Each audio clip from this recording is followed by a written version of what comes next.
Atlanta United Fan TV. We are here with the player ratings. AJ here with Tanner McLeod. We are super grateful for that win. Oh my God, it was it was heart attack city. But you know, I think it's what we deserved for a performance like that.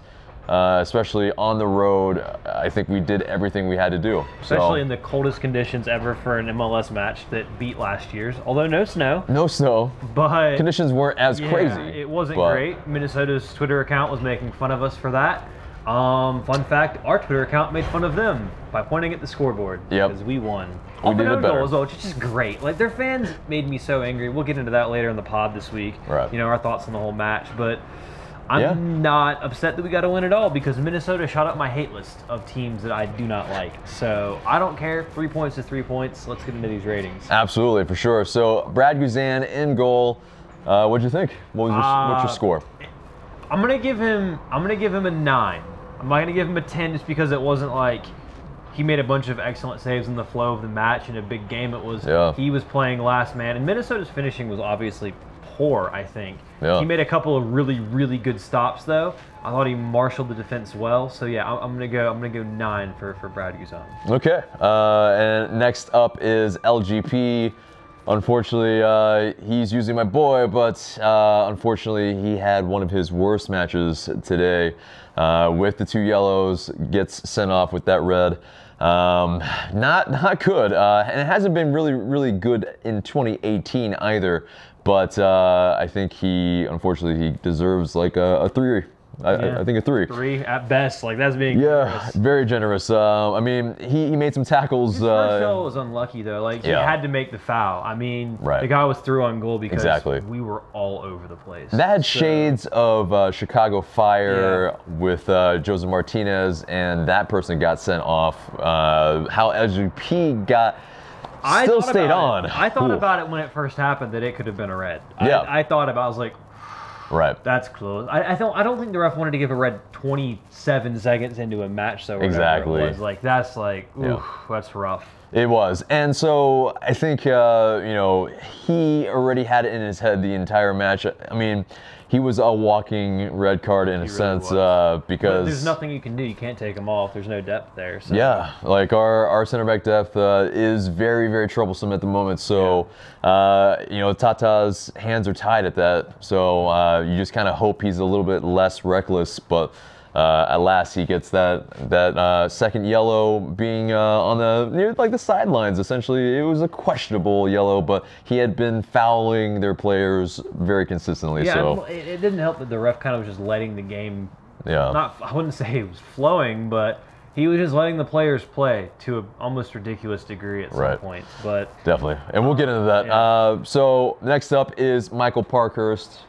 I'd say probably an 8. I thought he marshaled the defense really well. I thought he had a lot of great headers and a lot of clears towards the end of the match. He stayed calm and collected in a very stressful situation, and I thought it was a great showing from the captain. All right. Next up is Chris McCann.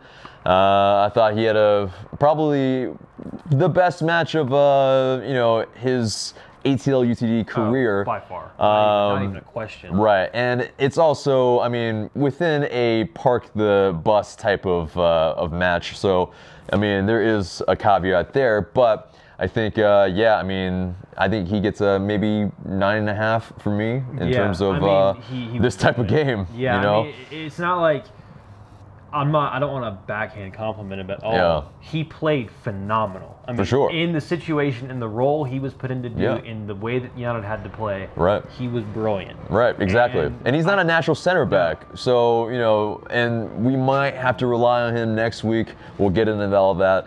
But for him to be able to play this well defensively when we really needed it, I mean, hats off to him for sure. Absolutely. But and next up is Greg Garza. What's your score? It's tough for him. I'd say, you know, 6. There's not much he could have done. I mean, he loses the ability to overlap and move forward very early in the match. He takes quite a few knocks. Obviously, the cold definitely didn't help with, you know, even just getting hit by something. It's gonna hurt when it feels like 0 degrees. I thought he did decent, but I'd say a 6. I mean, there's not much he could really do aside from defend okay and try to waste time, which I thought he did a good job of for that. All right, for sure. Next up is Jeff Loretowitz. It's he limped off with an injury. Unfortunately, had to be subbed off. Not exactly the best news, obviously, but I think he was doing quite well before he had to go off. I think maybe also probably around I think a 6.5. I think a 6.5 is decent for him. He did what he had to do before he had to go. I mean, it was he was getting the defense in the midfield organized, especially when we had to park the bus. I mean, that's what he did, and he pressured very well when he had to, so that at least Minnesota felt like they had to play the ball a little quicker. So 6.5 for him. On to Darlington Nagbe. I thought Nagbe actually played decent. He did really well towards the end of the match where he managed to get the ball down the pitch. I think it was either Zizzo or McCann that played a good ball to him to let him get in, and he drew a foul on the edge of the area. Yeah. Real close to being a penalty. And then, kept the ball, did well to waste time. Right. He had a couple of good passes early in the match. And he's not a player that's used to defending deep like that. Yeah. So I thought he did well. But again, limited by how the team played, I'd say a 6, 6.5. 6.5. Okay. Not that he played bad, but again, there's not much you can do, and all you're doing is just defending for your life. For sure. And I think it's times like these, like it's really, really beneficial to have a player like Darlington Nagbe that can really keep possession so well. He's really hard to get off the ball. So this is especially a type of good match for him. So we also go on to Julian Gressel. I think for me, he also gets a 6.5. Decent match from him. He had to play right back. He had to, really defend a lot deeper than he usually is used to. Also not going forward as much. So not so much for him to do, but he made clearances when he had to. He did what he had to do in that role. 6.5 for me. Let's move to Miguel Almiron in the middle. I thought Miggy, I'm going to give him a 7, 7.5. I thought he actually played really well, especially defensively. I didn't know he was capable of what he was. Yeah. He tracked back, obviously a lot, was basically playing as an auxiliary left back at times. Yeah. He was wasting time when he had to, he was hitting touches off Minnesota players when he had to. Right. And then when he had the chance to make some runs, he made some runs. I thought he did very well. I was impressed with his efforts, and I thought he really put in a shift, all things considered. Yeah, so 7 or 7.5? I'll go 7. Okay. Let's go on to Tito Villalba. A guy that he was subbed off around the 60th minute. He maybe made not the best decisions when he was in the box. That probably plays against his score a little bit, but he did get the header that led to the own goal by Minnesota. So for me, I think a 6.5 is worthy. He he made his trademark runs, but he also does a little bit. I didn't know who it was from Minnesota, but he absolutely destroyed them that one time when he absolutely played one touch around them, blazed on the pitch, and then got stuck on the pitch. It looked like he tripped a little bit, and then couldn't pick out that final ball. And I think that definitely takes away from it in the fact that he had the chance that could have, he could have helped make the game 2-3-0 in the first half before the red card. Right. And then I would have felt done and dusted at that point, to be honest. And I thought he could have been a bit better with his decision making in the box, but again, he helped get the one goal, and he did the best that he could. So I'd agree with you on that for sure. Absolutely. And up top, Joseph Martinez. It's tough for Joseph. I mean, I'm going to give him a 6 just because I thought he worked hard. He tried to chase after the ball when we lumped it up, but there's not much a player like him can really do in that situation. He's basically your outlet guy. He's going to stand up top, and hopefully you can get a ball over the top. And a couple times he got the ball, held on to it long enough, made some decent runs. I thought he was okay. There was a couple times there maybe we could have almost snatched a second on the break. But there's not much you can really hold against the man, so I'm just gonna 6. 6? Okay.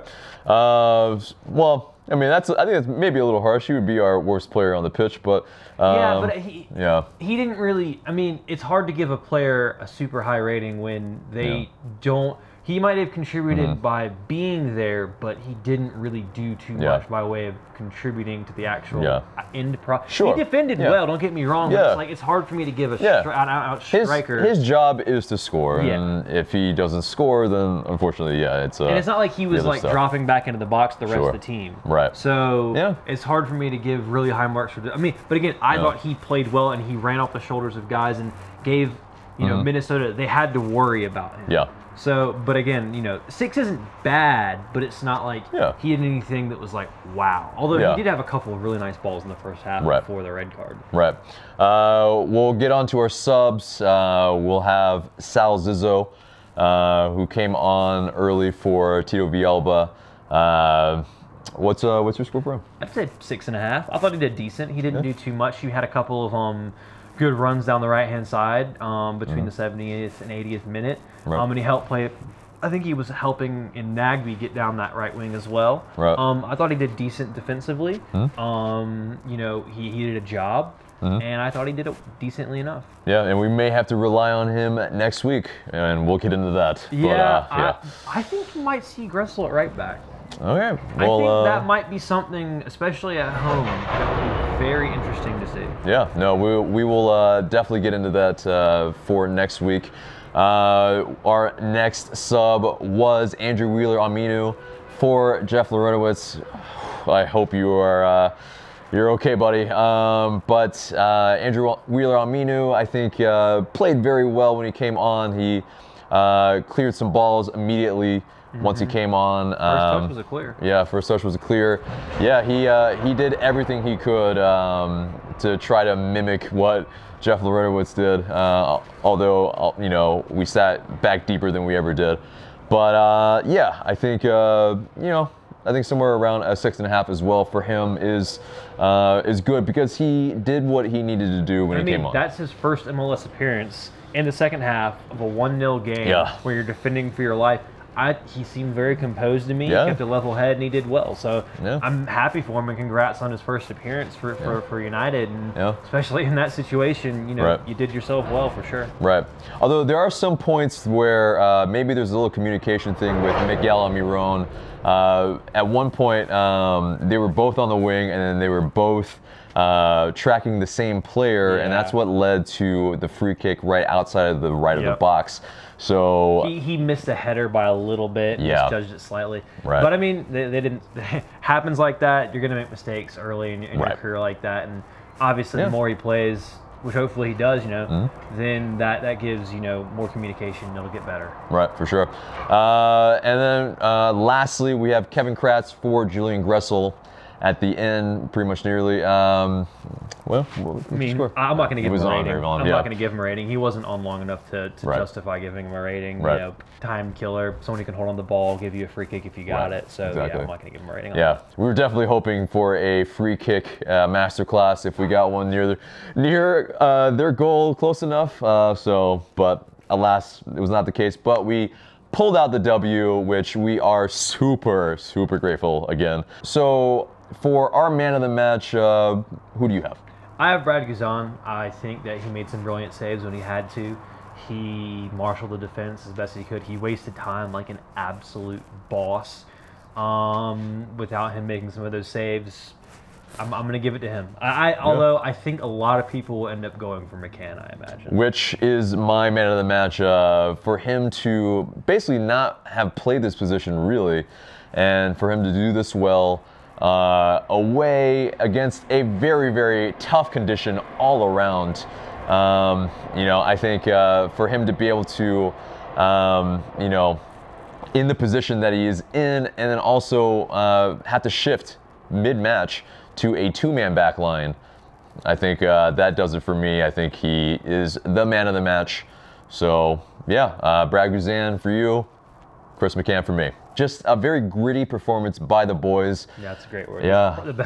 Gritty. I mean, in that condition, with the... What a win. Congrats. Yeah. They're going to feel very proud of themselves on the plane ride home, and they really should, because that's one hell of a result to get on the road in MLS, which is, you know, hard to win for anyone, regardless of how good you are. It's hard to win on the road, but you know, with everything they faced, to get 3 points in that scenario, it's awesome for them. Congrats, and they did brilliantly. Exactly. Well, those were our player ratings. Thank you again, guys, for watching. Remember to like, share, and subscribe, and we'll see you in the next video.